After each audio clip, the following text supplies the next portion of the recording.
إن الحمد لله نحمده ونستعينه ونستغفره ونعوذ بالله من شرور أنفسنا ومن سيئات أعمالنا من يهده الله فلا مضل له ومن يضلل فلا هادي له وأشهد أن لا إله إلا الله وحده لا شريك له وأشهد أن محمدا عبده ورسوله أما بعد فإن خير الحديث كتاب الله وخير الهدي هدي محمد صلى الله عليه وسلم وشر الأمور محدثاتها وكل محدثة بدعة وكل بدعة ضلالة وكل ضلالة في النار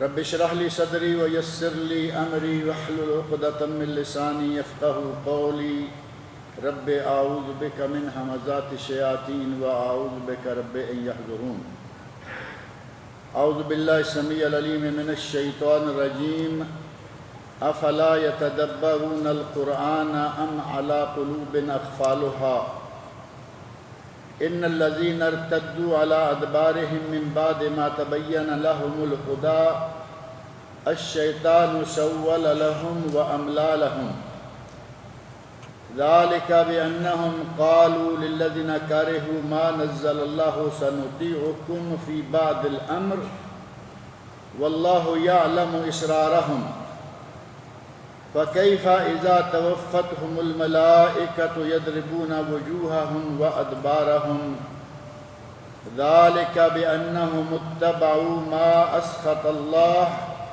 وكرهوا رضوانه فأحبط أعمالهم۔ یہ سورہ محمد ہے صلی اللہ علیہ وسلم، اور سورہ محمد کی آیت 24، 25، 26، 27 اور 28 یہ چند آیات میں نے آپ کے سامنے پڑھی ہیں، اور آپ کے علم میں ہے کہ جب ہم نے اس سورت کا آغاز کیا تھا تو اس وقت قدر تفصیل کے ساتھ اس کا تعارف کروایا تھا کہ یہ کب نازل ہوئی اور کون سے حالات میں یہ نازل ہوئی۔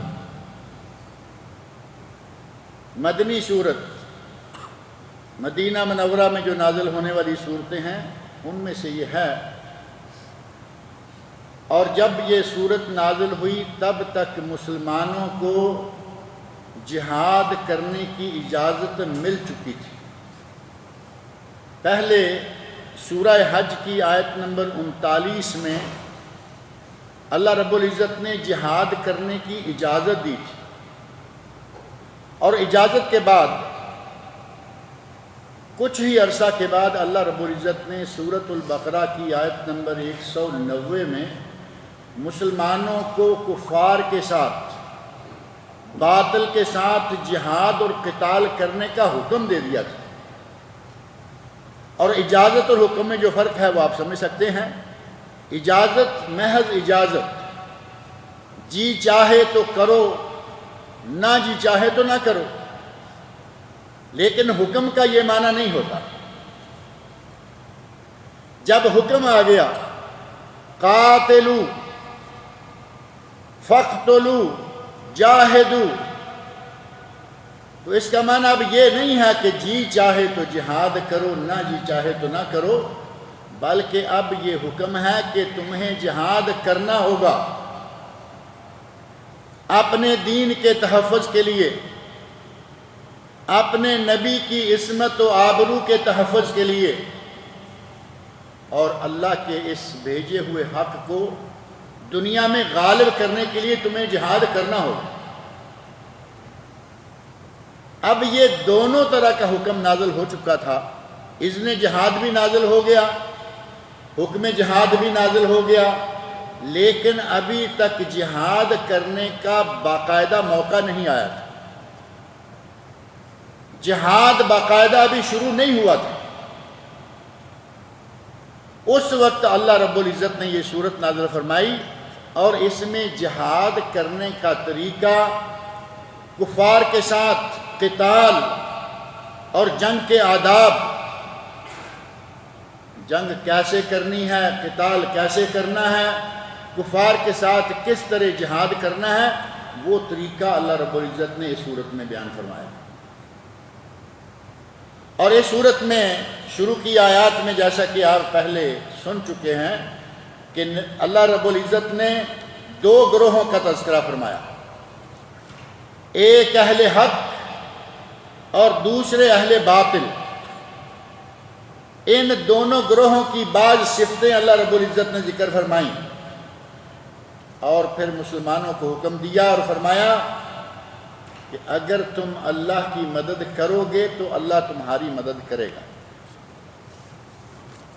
آیت نمبر 7 میں فرمایا یا ایھا الذین آمنوا ان تنصروا اللہ ینصرکم ویثبت اقدامکم، اگر تم اللہ کی مدد کرو گے تو اللہ تمہاری مدد کرے گا۔ اللہ کو کیا ہماری مدد کی کوئی مجبوری ہے؟ پہلے یہ بات آپ کے سامنے رکھی جا چکی ہے کہ اللہ کو کسی قسم کی کسی مدد کی کوئی ضرورت نہیں ہے، وہ جو چاہے کر سکتا ہے، فعال لما یرید، جو چاہے کرے، اس سے پوچھنے والا کوئی نہیں۔ لیکن اس نے ایک نظام بنا رکھا ہے کہ کفر کو مسلمانوں کے ہاتھوں، باطل کو مسلمانوں کے ہاتھوں پٹوا کر، مسلمانوں کے حق والوں کے ہاتھوں جب باطل پٹے گا تو مسلمانوں کو دنیا میں سرخروئی اور ترقی ملے گی۔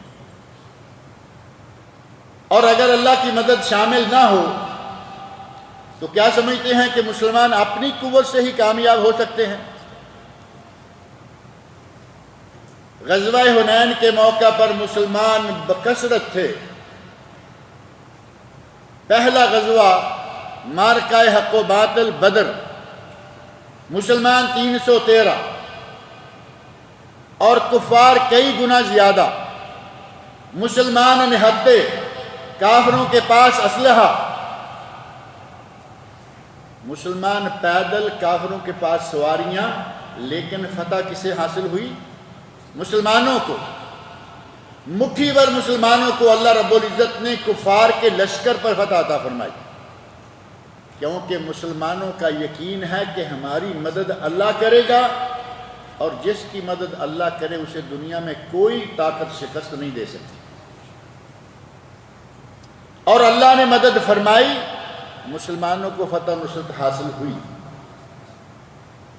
غزوہ بدر میں بھی ایسا ہی ہوا، اگرچہ وقتی طور پر مسلمانوں کی چھوٹی سی ایک کوتاہی کے نتیجہ میں اچھی طرح پٹوایا، بہت سے صحابہ اکرام شہید ہوئے، نبی اکرم صلی اللہ علیہ وسلم کے دندان مبارک ٹوٹے، شہید ہوئے، کندھے پر بڑی سخت چوٹ آئی، سارا کچھ ہوا، لیکن بالآخر میدان کن کے ہاتھ میں رہا؟ مسلمانوں کے ہاتھ میں، کیونکہ مسلمان ابھی تک اپنی طاقت پر مغرور نہیں ہوئے تھے، طاقت کا غرور نہیں آیا۔ مسلمانوں کو یہ معلوم ہے کہ اللہ ہماری مدد کرے گا، اللہ ہماری مدد کے لیے سارے حالات پیدا کرے گا، اور اللہ واقعی مدد کرتا رہا۔ ایک وقت آیا مسلمانوں کی تعداد بہت زیادہ ہو چکی ہے، اور اتنا بڑا لشکر دیکھ کر مسلمانوں کو دل ہی دل میں آیا کہ اب ہمیں کون ہرا سکتا ہے۔ اور اسی موقع پر مسلمانوں کو اتنی مار پڑی، اور مسلمانوں کا لفظ کہتے ہوئے لگتا ہے کہ جیسے ہم ان کا صحیح مقام بیان نہیں کر رہے، کیونکہ مسلمان تو ہم بھی ہیں۔ وہ مسلمان جنہوں نے نبی اکرم صلی اللہ علیہ وسلم کو اپنی آنکھوں سے ایمان کی حالت میں دیکھا، صحابہ کرام، لیکن جیسے ہی دل میں عجب، جیسے ہی دل میں اپنی طاقت پر تھوڑا سا گمان آیا، بری طرح پیٹے گئے۔ غزوہ حنین کا واقعہ تفصیل کے ساتھ آپ کے سامنے موجود ہے۔ اللہ رب العزت نے فرمایا ہے ان تنصروا اللہ ینصرکم وَيُثَبِّتْ أَقْدَامَكُمْ، اگر تم اللہ کی مدد کرو گے، اللہ کے دین کی مدد کرو گے، اللہ کے نبی کی مدد کرو گے اور اللہ کی مدد پر یقین رکھو گے تو اللہ تمہاری مدد کرے گا اور تمہیں ثابت قدمی عطا فرمائے گا۔ ثابت قدمی اور مدد کب آئے گی؟ جب تم اللہ کی مدد کرو گے۔ اور اسی طرح کے اہم امور اس صورت کے اندر اللہ رب العزت نے بیان فرمائے، مومنوں کی حالت، کافروں کی حالت، اور ایک موقع پہ جب کفار نے کہا کہ آج ہم غالب ہیں، ان مسلمانوں کا کوئی مولا نہیں ہے، اللہ رب العزت نے اس کا جواب دیتے ہوئے فرمایا ذَلِكَ بِأَنَّ اللَّهَ مَوْلَى الَّذِينَ آمَنُوا وَأَنَّ الْكَافِرِينَ لَا مَوْلَى لَهُمْ۔ کفار نے کہا کہ آج حبل، آج لات و منات، آج ہمارے ساتھ بڑی بڑی قوتیں ہیں، تو نبی اکرم صلی اللہ علیہ وسلم نے اس وقت فرمایا تھا کہ آج اللہ ہمارے ساتھ ہے، تمہارے ساتھ مولا نہیں۔ پتھر کے بنائے ہوئے بت کیا مولا بنیں گے؟ پتھر کسی کی کیا مدد کرے گا؟ اور آج وہ وقت آ چکا ہے کہ ہندو بھی یہ سمجھنا شروع ہو گیا ہے کہ اس پتھر میں کچھ بھی نہیں۔ آپ کو ایسے واقعات ملیں گے، نوجوان نسل کا ہندو بھی سمجھتا ہے کہ یہ ہمارے بوڑھے لوگوں نے پتہ نہیں کیا بنا رکھا ہے۔ یقین مانے کہ بعض ہندوؤں سے بات کرنے پر یہ موقع ملا، کہتے ہیں کہ بزرگ کرتے آ رہے ہیں، ہم اب ان کی دیکھا دیکھی کر رہے ہیں، ورنہ ہمیں یقین ہے کہ یہ پتھر کچھ نہیں کر سکتے۔ ہم اپنے ہاتھوں سے کھڑا کرتے ہیں، تراشتے ہیں، خریدتے ہیں، اونچی جگہ رکھتے ہیں اور اس کے سامنے دعائیں کرنا شروع کر دیتے ہیں، یہ ہمارا کیا کریں گے؟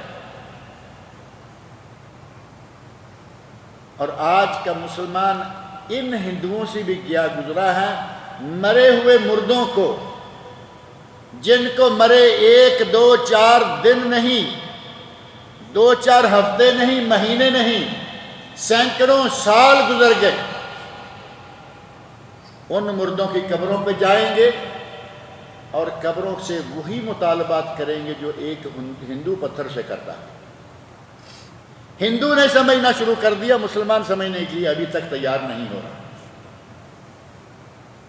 اللہ رب العزت نے ان کا جواب دیا اور نبی اکرم صلی اللہ علیہ وسلم نے ان کا جواب دیا، اللہ مولانا ولا مولا لکم،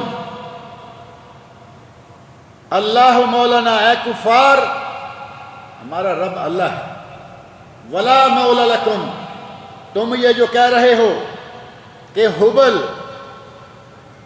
لات، منات، یہ اور وہ یہ تمہاری مدد کریں گے، لا مولا لکم، اور اللہ رب العزت نے مسلمانوں کے مقابلہ میں کبھی کفار کی مدد نہیں کی، کیونکہ ان کا ایمان پتھروں میں ہے۔ مسلمانوں کا، صحابہ کرام کا ایمان اللہ کی ذات پر تھا، لہٰذا اللہ ان کی مدد کرتا رہا، اور جن لوگوں کو یہ صحیح عقیدہ ملا، اللہ رب العزت نے ان کے لیے جنت میں طرح طرح کی نہروں کا ذکر فرمایا کہ ان کو جنت میں اللہ تعالیٰ نہریں عطا فرمائے گا۔ ان کی تفصیل اپنے ایک درس میں ذکر کر چکا ہوں۔ پانی کی نہر، من ماء غیر آسن، وہ پانی جس کا مزہ کبھی تبدیل نہیں ہوگا۔ دودھ کی نہر، لم یتغیر طعمہ، آج دودھ تھوڑی دیر پڑا رہے تو کھٹا ہو جاتا ہے، ہوتا ہے یا نہیں؟ دودھ کھٹا ہو گیا، تھوڑا اور پڑا رہا تو پھٹنا شروع ہو گیا۔ دہی کا رنگ، اور تھوڑا اور آگے بڑھائیں تو اس کو سونگھ بھی نہیں سکتے، کھانا پینا تو دور کی بات۔ اللہ رب العزت فرما رہے ہیں کہ ہم جنت میں اپنے بندوں کو وہ نہر دیں گے جس میں دودھ ہوگا، لم یتغیر طعمہ، جس کا کبھی مزہ تبدیل نہیں ہوگا۔ لذت بحال رہے گی، ہمیشہ دائمی رہے گی۔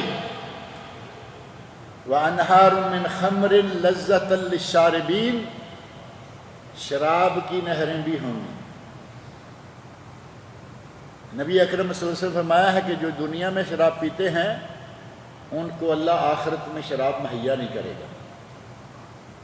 اور دنیا کی شراب کیا ہے وہ آپ لوگوں سے پوشیدہ نہیں ہے، بدبودار، پیسہ بھی خرچ کرتے ہیں اور بدبودار مشروب پی کر کوئی ادھر گر رہا ہے، کوئی ادھر پڑ رہا ہے، اپنا ہوش نہیں، بہو بیٹی کی پہچان نہیں، دو لڑکیوں میں بہن کون ہے، بیوی کون ہے، اس کی پرواہ نہیں۔ شرابیوں کو نشے کی حالت میں تو دیکھا ہی ہوگا کہیں نہ کہیں۔ اللہ رب العزت فرما رہے ہیں کہ ہم اپنے بندوں کو آخرت میں وہ شراب کی وہ نہریں مہیا کریں گے جو پینے والوں کے لیے لذت کا باعث ہوں۔ اور قرآن کریم میں ایک جگہ نہیں بلکہ 2 جگہ فرمایا کہ وہ شراب نہ ان کے دماغ میں چڑھے گی، نہ پاگلوں کی طرح گرتے پڑتے نظر آئیں گے، بلکہ باہوش و حواس، تندرست و توانا، لیکن لذت ہوگی، شراب لذیذ ہوگی، لذت والی ہوگی۔ وَأَنْهَارٌ مِّنْ عَسَلٍ مُّصَفًّى، اور صاف ستھری شہد کی نہریں ہوں گی۔ شہد ہوگا صاف ستھرا، کسی قسم کی ملاوٹ نہیں ہوگی۔ آج آپ مارکیٹ میں شہد خریدنے جائیے، آپ کو مختلف ناموں کی یہاں سے لے کے وہاں تک لائن ملے گی، مختلف کمپنیاں، مختلف رنگ، مختلف ڈیزائن، اور شاید سپر مارکیٹ میں پڑے ہوئے 10 قسم کے شہد کے جو ڈبے ملیں گے ان میں سے کوئی ایک ڈبہ بھی خالص نہیں ہوگا، شکر کو گھولا ہوا ہے۔ اب تو بیچاری مکھیوں کے ساتھ بھی دھوکہ کیا جاتا رہتا ہے۔ مکھیاں خود اڑتی ہیں، پھولوں پہ بیٹھتی ہیں، پھلوں پہ بیٹھتی ہیں، اور اللہ رب العزت نے ان کے لعاب میں یہ برکت رکھی ہے، پھل کا رس چوس لیں، پھول کا رس چوس لیں، ان کے منہ سے ہوتے ہوئے جب وہ نکلتا ہے تو وہ شہد بن جاتا ہے۔ اب پھل کا رس چوسیں گی تو وہ پھل ہے، اللہ رب العزت کا تیار کردہ ایک مزیدار چیز ہے۔ اگر پھول کا رس چوسیں گی ایک خوبصورت چیز ہے، خالص ہے۔ اور آج کل آپ کے علم میں ہوگا جو باقاعدہ شہد کے لیے مزرے بنائے جاتے ہیں، فارم بنائے جاتے ہیں، ڈبے رکھے ہوئے ہیں، ڈبوں میں شکر ڈالی ہوئی ہے، کسی میں گیلی، کسی میں خشک، کسی میں کسی طرح کی، مکھی بیچاری وہاں بیٹھتی ہے، میٹھا ہے مکھی تو بیٹھے گی، معروف مثال ہے، کہتے ہیں کہ میٹھا ہے تو مکھی تو آئے گی۔ میٹھے کے ڈبے پہ مکھی بیٹھی، وہاں سے کچھ چوسا، اڑی اور اپنے جگہ پہ چلی گئی، اپنے گھر میں چلی گئی جو ان کا چھتا ہے۔ اب ہمارے آج کے اس مسلمان اور غیر مسلم کا بنایا ہوا جو یہ پھندا ہے، مکھی بیچاری بھی وہاں سے شکر لالا کے اپنے چھتے میں ڈال رہی ہے۔ اللہ رب العزت فرما رہے ہیں کہ ہمارے یہاں شہد ایسی نہیں ہوگی، عسل مصفی، صاف ستھری، کسی قسم کی کوئی ملاوٹ نہیں۔ فیس بک پر اور مختلف جو آج کل میڈیا کی اشیاء نکل آئی ہیں، روزانہ دوسرے دن کوئی نہ کوئی ایسا موضوع چھڑا رہتا ہے۔ پچھلے دنوں ایک موضوع چھڑا ہوا تھا کہ اصلی شہد کی پہچان کیا ہے، اصلی شہد کون سا ہوتا ہے، اور انہوں نے جو لسٹ دی ہے، مارکیٹ سے کوئی بھی شہد لاؤ اس پہ پورا نہیں اتر رہا۔ کیونکہ اصلی ہے ہی کوئی نہیں۔ آپ اپنے ہاتھوں سے کہیں کسی جنگل سے کسی کھیت سے شہد نکال کے لائیں تو اسے کہہ سکتے ہیں کہ یہ اصلی ہوگا۔ کمپنیوں کے شہد، یہ کہ شہد، وہ کہ شہد، سارے ایک دوسرے سے ملتے جلتے، سارے کے سارے ملاوٹ والے، لیکن اللہ کے یہاں شہد کی نہریں، اور وہ بھی مصفہ، صاف ستھری۔ لہم فیہا من کل الثمرات، طرح طرح کے پھل ہوں گے، ومغفرۃ من ربہم، اور اللہ رب العزت کی طرف سے مغفرت اور بخشش کا اعلان ہوگا۔ اللہ رب العزت آخرت میں اپنے بندوں کو یہ ساری چیزیں مہیا کرے گا۔ اس طرح کی مختلف چیزیں بیان کرتے ہوئے اللہ رب العزت نے منافقین کا تذکرہ بھی کیا، اہل ایمان کا تذکرہ کیا، ان کو دی جانے والی نعمتوں کا تذکرہ بھی کیا، اور پھر ساتھ ہی منافقین کا تذکرہ بھی کر دیا۔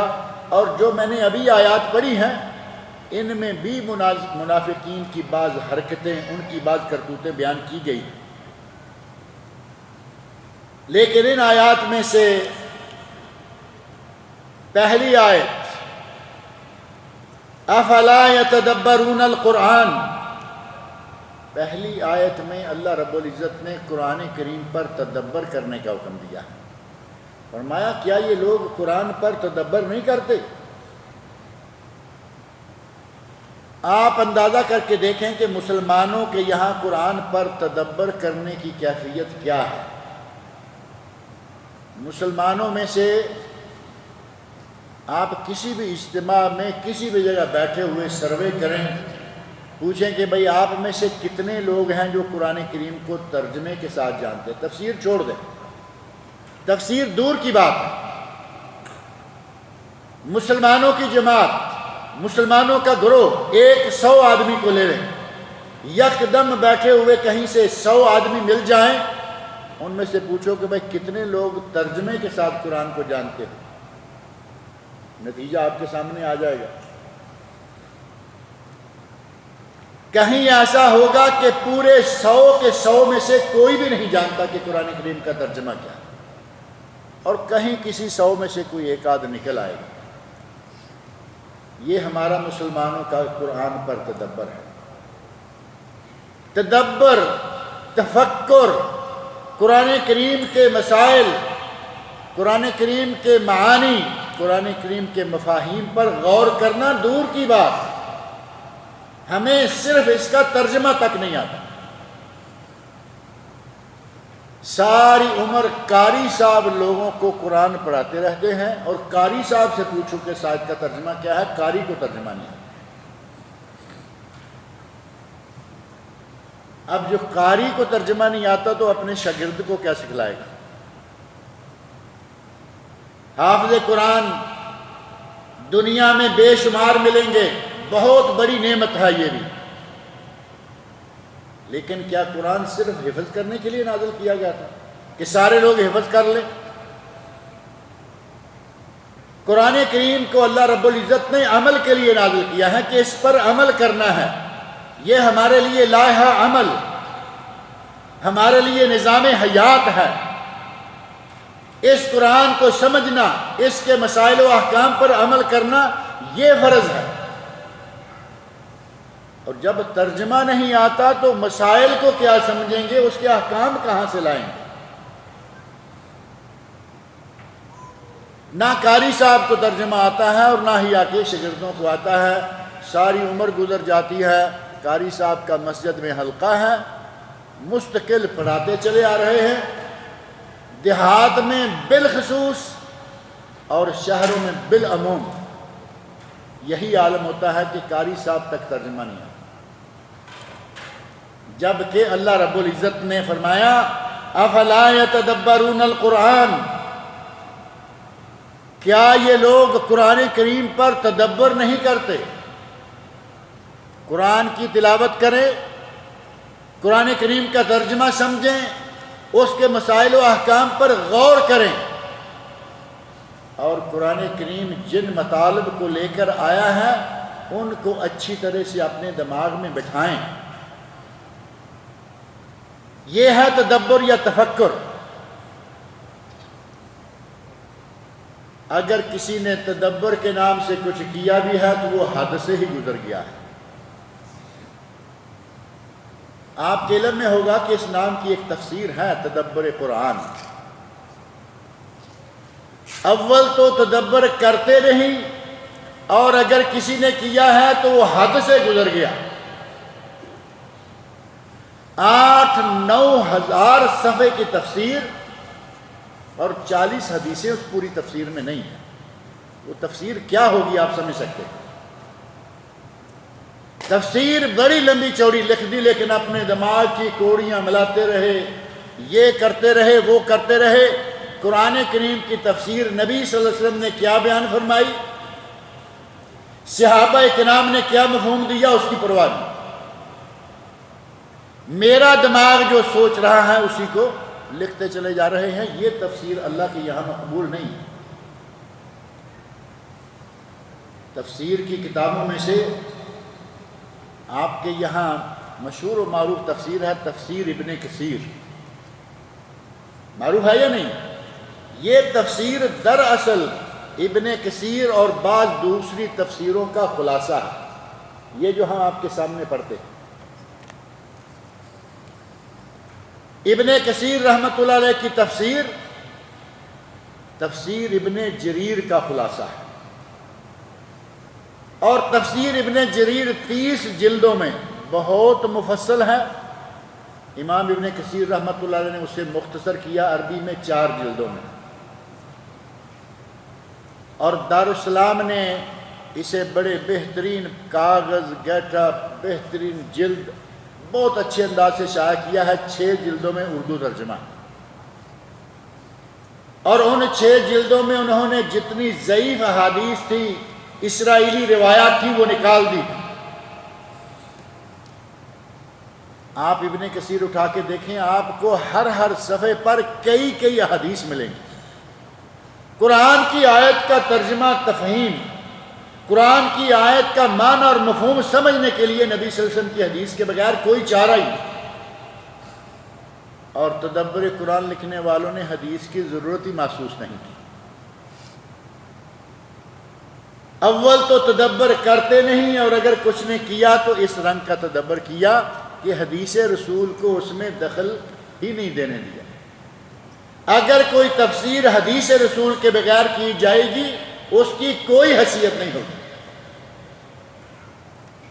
اللہ رب العزت نے فرمایا ہے افلا یتدبرون القرآن، کیا یہ لوگ قرآن کریم پر تدبر نہیں کرتے، غور نہیں کرتے، اس کے مسائل و احکام کو پر توجہ نہیں دیتے؟ ام علی قلوب اقفالها، یا پھر کہیں ان کے دلوں پر تالے پڑے ہوئے ہیں، تالے، ان کے دلوں کو تالے لگے ہوئے ہیں۔ اور اللہ رب العزت نے یہاں مطلقاً اقفال نہیں کہا، اقفالها، ان کے دلوں پر دلوں کے تالے، وہ تالے جو حق ناشناس دلوں پر لگتے ہیں، کیا کہیں ان کے دلوں پر تالے تو نہیں پڑے ہوئے؟ اللہ رب العزت ہمیں قرآن کریم کو پڑھنے، اسے سمجھنے اور اس کے احکام پر عمل کرنے کی توفیق عطا فرمائے۔ اللہ نے قرآن صرف تلاوت کے لیے نازل نہیں کیا، بلکہ اگر اس سے بھی ایک قدم آگے کہوں، اللہ نے قرآن دم کرنے کے لیے نہیں بھیجا کہ صرف دم کرتے رہو مختلف آیات سے، بیماروں کی شفا کے لیے ذریعہ صرف، نہ یہ قرآن صرف دم کرنے کے لیے ہے، نہ یہ قرآن قسموں میں اٹھانے کے لیے ہے۔ ہمارے یہاں قرآن کریم سال بھر اونچا پڑا رہتا ہے، یا تو رمضان میں اتارتے ہیں ایک مرتبہ سالانہ، سال میں ایک مرتبہ رمضان میں اتارا اور تھوڑا بہت پڑھ لیا، یا پھر دوران سال کبھی کبھی قرآن کو اس جگہ سے اتارنے کی ضرورت پیش کب آتی ہے جب قسم اٹھانی ہو تو کہتے ہیں کہ لاؤ قرآن،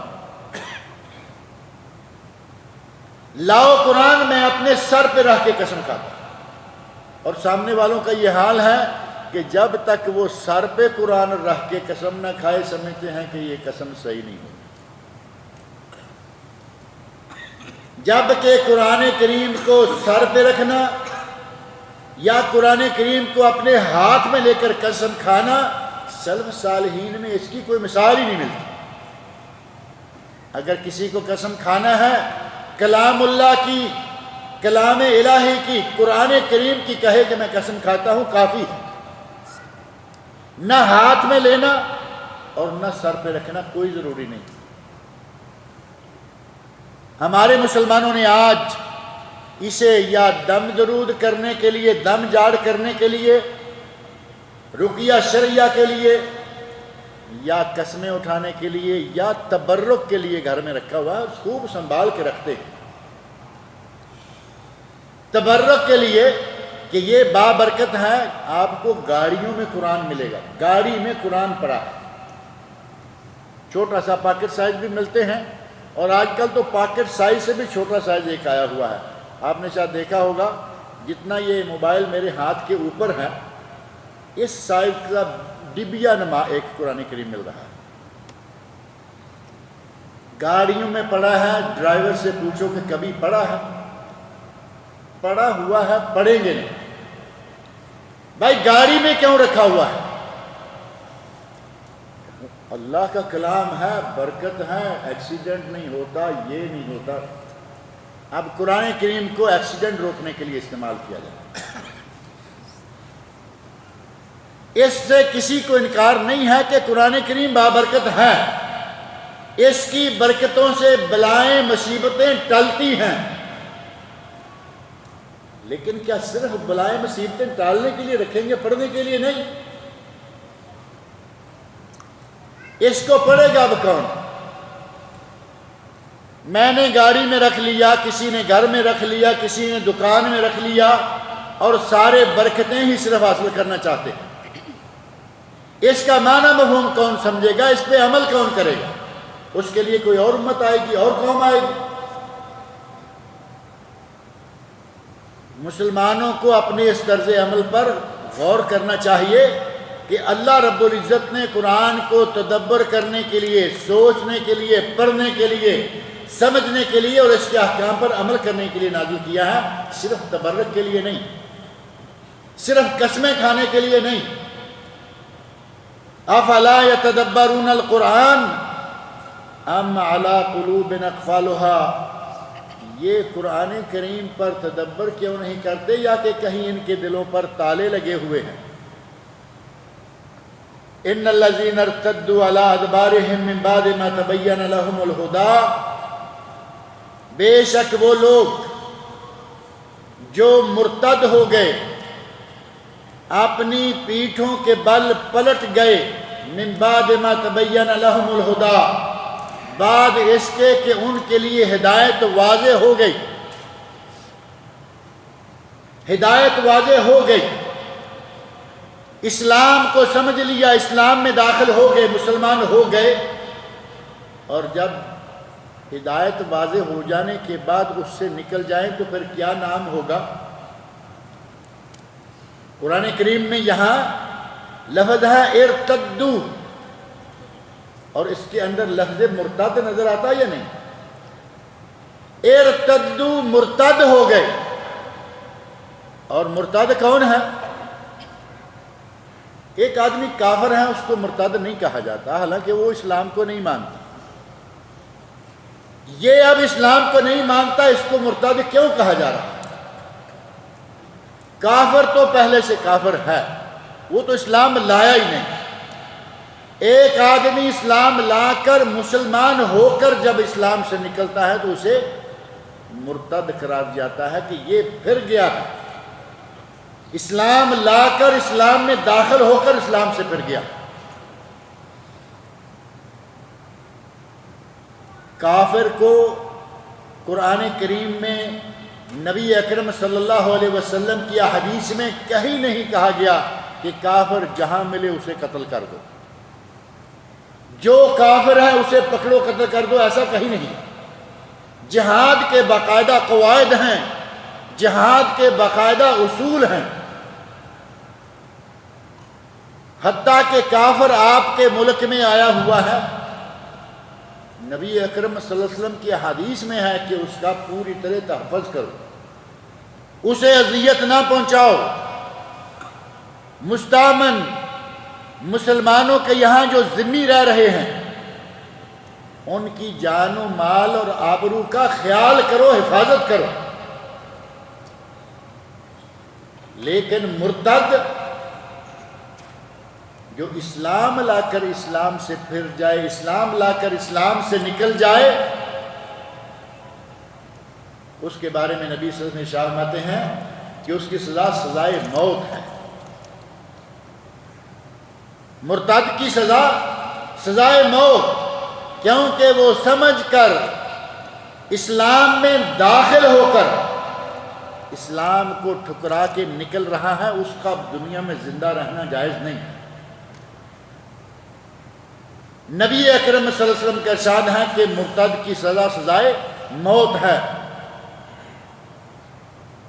اللہ رب العزت فرما رہے ہیں کہ جو لوگ ہدایت روشن، ہدایت واضح، ہدایت پا لینے کے بعد اس سے پھر جاتے ہیں، الشیطان سول لہم، یقیناً اس گمراہی کو شیطان نے ان کے لیے مزین کیا۔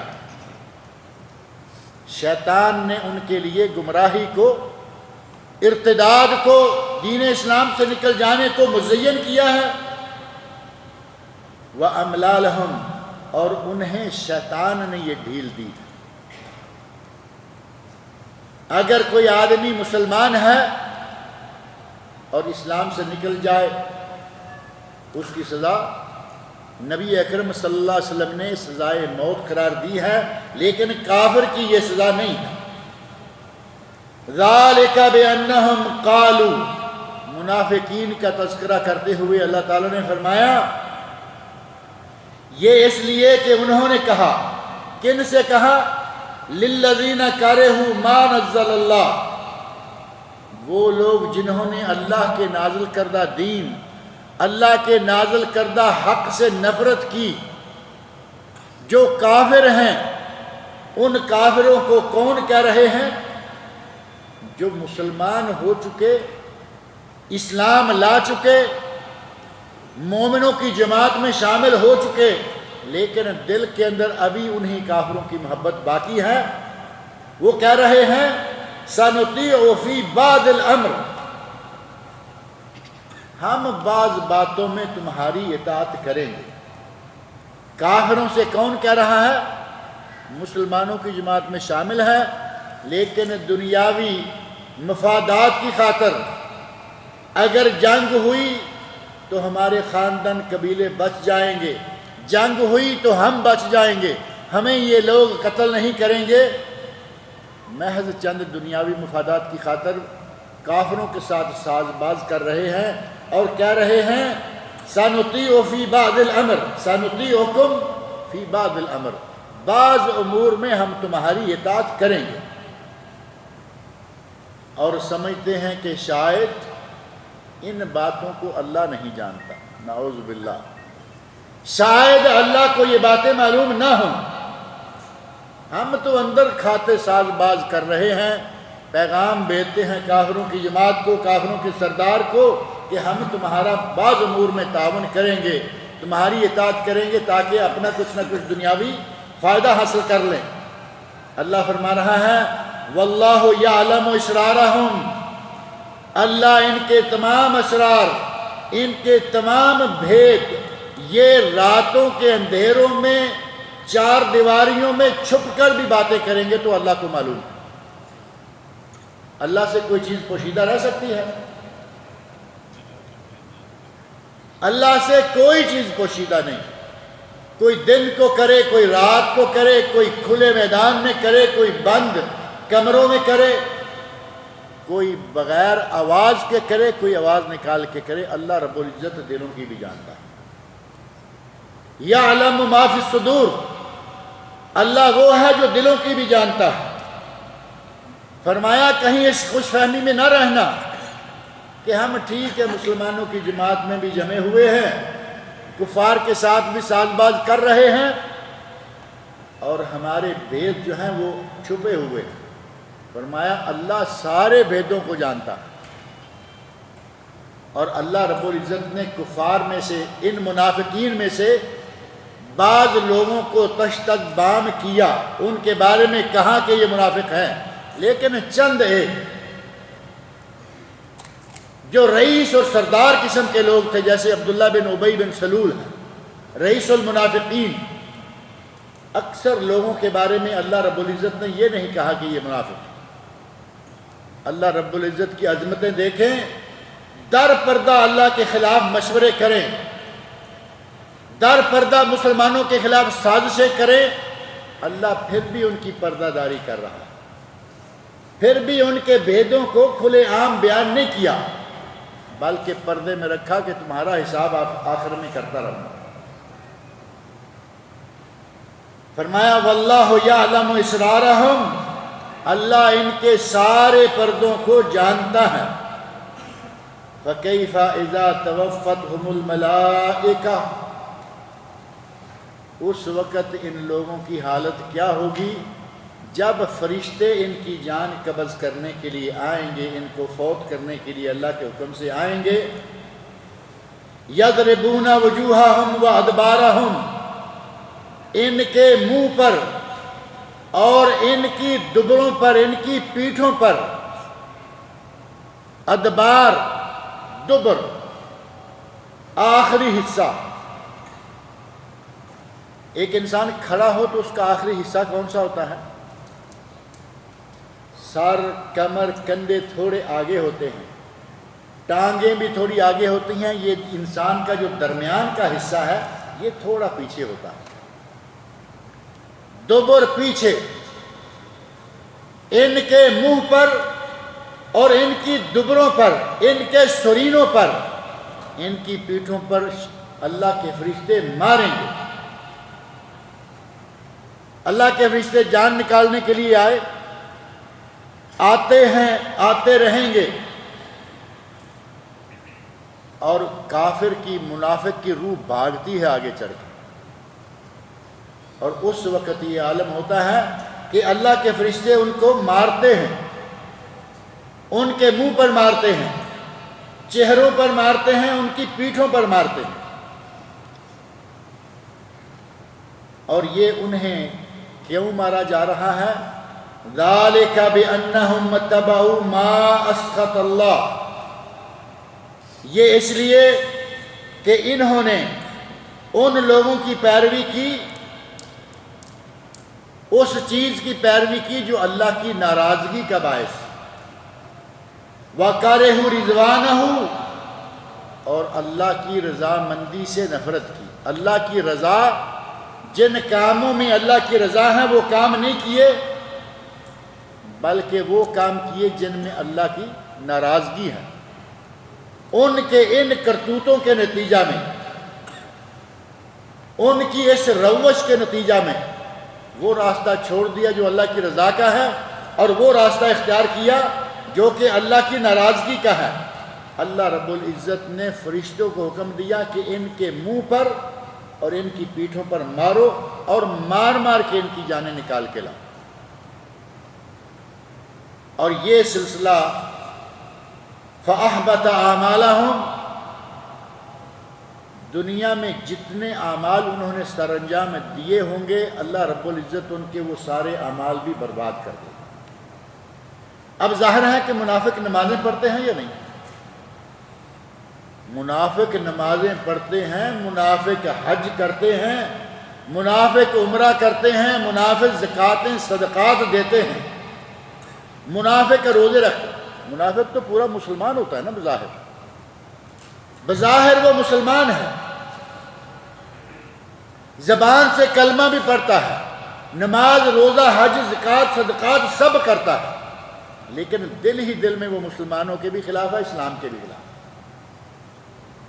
اب جو وہ نمازیں پڑھ رہا ہے، روزے رکھ رہا ہے، زکاتیں دے رہا ہے، موقع بموقع خیرات بھی کرتا ہے، صدقات نکالتا ہے، ان کا کیا ہوگا؟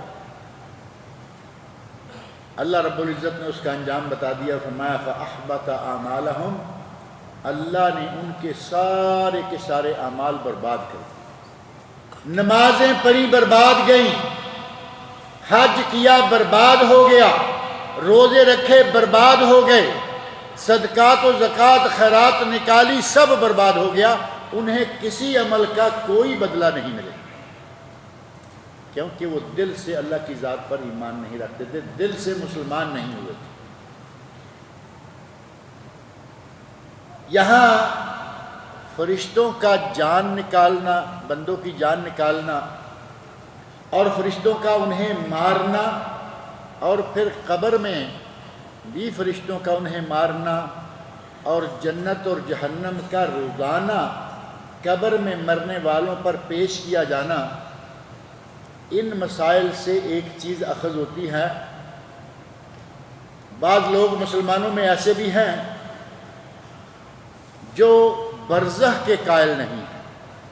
برزخ جو اس زندگی اور آخری زندگی کے درمیان کا ایک عرصہ ہے، جسے برزخ کہا گیا، قبر کی زندگی۔ کچھ لوگ اس قبر کی زندگی کے قائل نہیں، اور عذاب قبر عذاب برزخ کے قائل نہیں۔ ان لوگوں کا رد اس آیت میں بھی موجود ہے، اور کچھ اور آیات بھی ہیں جن میں اس بات کا رد موجود ہے، اور برزخ کی زندگی کا ثبوت موجود ہے۔ وہ آیات اب ساری ذکر کریں گے تو بات لمبی ہو جائے گی۔ اللہ نے توفیق دی تو انشاءاللہ اگلے ہفتے برزخ کی زندگی، عذاب قبر، اور اس کے بارے میں قرآنی آیات اور بعض روایات بھی آپ کے سامنے رکھیں گے۔ اللہ رب العزت سے دعا ہے کہ وہ مجھے اور آپ سب لوگوں کو قرآن کریم پڑھنے، سننے، سمجھنے اور اس کے احکام پر عمل کرنے کی توفیق عطا فرمائے۔ جمعہ کو انشاءاللہ رحیمہ راس تنورہ میں آپ کو معلوم ہوگا جلسہ ہو رہا ہے، اور اس میں بڑے بڑے علماء کرام تشریف لا رہے ہیں۔ آپ سب حضرات وہاں جائیے، جلسہ میں شرکت کیجئے اور علماء کرام سے کے کتابات سے استفادہ کیجئے۔ یہ جمعہ جو ابھی پرسوں آ رہا ہے،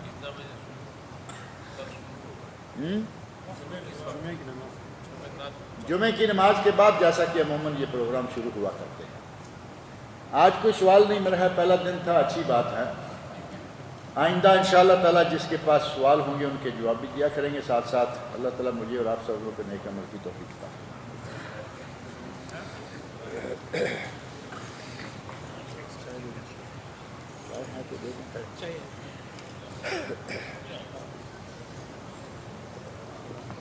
جی زبیر صاحب خیریت سے ہیں؟ ٹھیک ٹھاک ہیں؟